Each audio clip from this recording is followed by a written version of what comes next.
Aujourd'hui, c'est aujourd'hui. Bien-aimé, il y a des jours quand tu viens à l'église, tu dois dire Seigneur, je viens chercher ma bénédiction. Aujourd'hui, je ne sortirai pas la même personne. Visite-moi. Saint-Esprit, je sais que tu es là. Dis quelque chose et je serai guéri. Dis un mot pour que ma situation change. Tu dois interpeller Dieu. Ce matin, je vais aborder dans le même sens que tous ceux qui sont venus avant moi. Ils ont donné toutes les définitions qu'il faut à la restauration. Et la définition qui peut rester dans notre esprit, c'est quoi? Dieu met en état.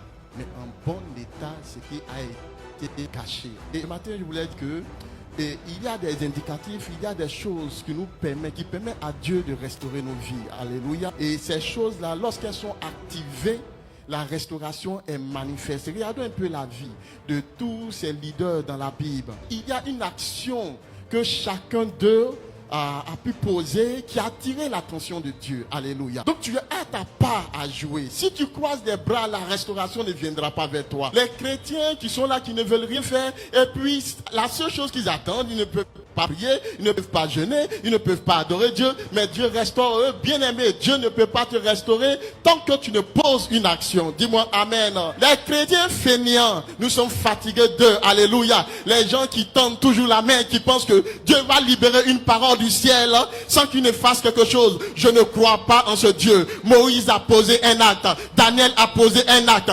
Joseph a posé un acte et les vies ont été transformées. Je dis à quelqu'un ce matin, ta vie sera transformée. Je n'ai rien fait. Ah bon? Tu fais rien, tu n'auras rien. Pas de sanctification, pas de visitation, pas d'adoration, pas de présence de l'Éternel. Tu ne fais rien, tu n'auras rien. Attire l'attention de Dieu. Amène Dieu à être regardant dans ta vie. C'est pas une histoire de ni Allah sonna, Allah va pas son. Même si tu es venu le premier à l'église, même si ça fait 30 ans que tu es à l'église, celui qui vient d'arriver, s'il aime adorer Dieu, il aime chanter pour Dieu, il aime prier, il aime jeûner, il cherche Dieu, Dieu va le visiter. C'est pourquoi dans les églises, on a des monuments. On a des monuments. Depuis tu viens, tu ne changes pas. Quel est ce Dieu? Quelle est cette puissance? Quelle est cette parole qui a pu pénétrer dans ton cœur et ça n'a pas changé ton cœur? Tu ne fais rien, tu n'auras rien. Regardez-moi ce que la Bible dit. Un peu croiser les bras, la pauvreté viendra te surprendre. Alléluia. Tu seras à la même position parce que Dieu là, il ne t'influence pas. Ce que Dieu influence agit toujours en sa faveur. Toi-même, même pour prier, tu choques avec Dieu. Tu sais, cette affaire-là, c'est plus que moi. Tu veux impressionner Dieu. Tu ne fais rien, tu n'auras rien. On va dans le premier indice, c'est la crainte de Dieu. Beaucoup sont dans l'église, ils ne craignent pas l'Éternel. Beaucoup sont des supporters. Beaucoup viennent regarder des modes, des modèles. Oh, sa chemise, oh, sa chaussure. Waouh, ça m'impressionne. Mais la parole rentre et elle sort. Il n'y a pas d'impact. Beaucoup de personnes sont en train de perdre leur temps parce qu'elles ne veulent pas s'accrocher au ressuscité pour leur donner la vie. Alléluia. Si tu es dans cet état-là, tu ne fais rien, tu n'auras rien. Psaume 128. Comme tu crains l'Éternel, tu jouis alors du travail de tes mains. Et si tu ne crains pas l'Éternel, tu peux travailler, tu peux te fatiguer, mais tu as l'impression qu'il n'y a pas de résultat. C'est ainsi qu'est béni l'homme qui craint l'Éternel. Tu peux t'asseoir, ma soeur. Quand tu crains l'Éternel, Dieu te donne un travail, tu bénéficies du travail que Dieu t'a donné. Dieu te donne une bénédiction. Écoutez-moi très bien. Il y a des bénédictions qui sont devenues des malédictions dans la vie de certaines personnes parce que ces personnes ont quitté la présence de Dieu et se sont accrochées à la bénédiction. Quand tu crains l'Éternel, tu bénéficies de ce que Dieu te donne. Ce que Dieu met entre tes mains ne passe pas inaperçu. Dis-moi amen. Quand tu as la crainte de Dieu, tout ce que tu fais, tu te demandes, est-ce que ça réjouit le cœur de Dieu? Est-ce que Dieu sera content de l'action que je suis en train de poser? Il y a une troisième personne, craint l'Éternel. Ça, c'est le premier élément. Le deuxième élément, c'est le pardon. Mon frère, le pardon. Le pardon. Si tu ne pardonnes pas, sois-en sûr, ta prière ne montera pas. Écoutez, prenons la Bible dans le livre de Matthieu 5, verset 23. Maman, il y a les offrandes, mais si tu veux faut donner 10 millions, ça n'impressionne pas Dieu. Pardonne-nous nos offenses. Donc si tu pardonnes pas, il ne te pardonnera pas.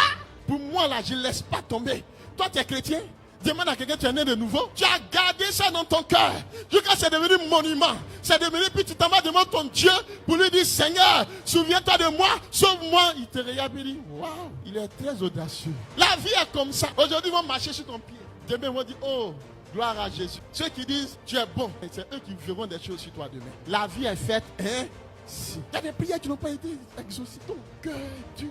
Pardonne. Dis à quelqu'un, pardonne. Troisièmement, c'est la foi. C'est la foi. Voici un cousin qui s'appelle Bartimée. Il n'a pas crié comme les autres ont crié. Lui, il a ajouté fils de David. Parce qu'il sait que dans la région, il y a beaucoup de Jésus. Jésus, fils de David. Fils de David.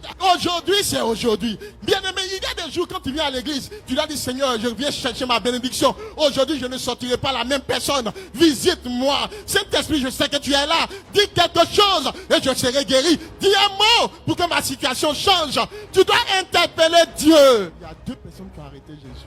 La femme qui perdait le sang depuis 12 ans et Bartimée. Est-ce que ta foi peut arrêter Jésus? Bartimée est en train de dire, concentre-toi sur mon cas. Jésus s'arrête. Et quand Jésus s'est arrêté, Bartimée a dit, je n'aurai plus besoin de son manteau. Waouh! La Bible dit qu'il a enlevé son manteau et il jeta son manteau. Alléluia. Bien aimé, il y a des choses que tu ne veux pas jeter, c'est pourquoi ta vie tourne en rond. Il s'est débarrassé de son manteau, de son incrédulité. Il s'est débarrassé de son raisonnement et il a jeté. Il dit, aujourd'hui, tu ne vas plus me suivre parce que ma situation va changer. La Bible dit qu'il a jeté le manteau. Les mains qui ont dit, tais-toi, ils ont dit, du courage. Le maître t'appelle. Le maître appelle quelqu'un ce matin. Le quatrième point, c'est la prière. Donc, on rentre en même temps de la prière de Bartimée qui a crié à Dieu. Mais après Bartimée, il y a un autre monsieur qui a crié à Dieu, un autre cousin qui a crié à Dieu, puis Dieu a changé sa vie. Il s'appelle Jabet. Tu connais mon cousin? Le problème qu'on a, c'est que notre foi ne s'exprime pas. Tu as la foi, mais ça ne s'exprime pas. Dieu attend que ta foi s'exprime. On toujours t'entend parler de Jésus, mais ta situation ne change pas. Demande à quelqu'un, tu as quel problème? La même prière pendant des années, ça ne change pas. Tu as quel problème? Alléluia. Tu dois te révolter de ta situation. Tu dois être révolté parce que Dieu est sur le point d'arriver vers toi. Pourquoi cette action-là est cyclique dans ta vie? Chaque année, c'est comme ça. Ce n'est pas normal. Je disais à quelqu'un, ce n'est pas normal. Alléluia. Je vais te raconter une histoire. Si tu te tais sur ta situation, tu seras frustré. C'est pourquoi j'avais dit non. Assez, c'est assez. Dieu n'a pas créé quelqu'un pour être maudit. Dieu n'a maudit personne. Où tu es assis, tu es béni. C'est toi qui dois te révolter de la situation que tu vis. Dis à quelqu'un, tu es restauré. Dis ça avec vie, tu es restauré.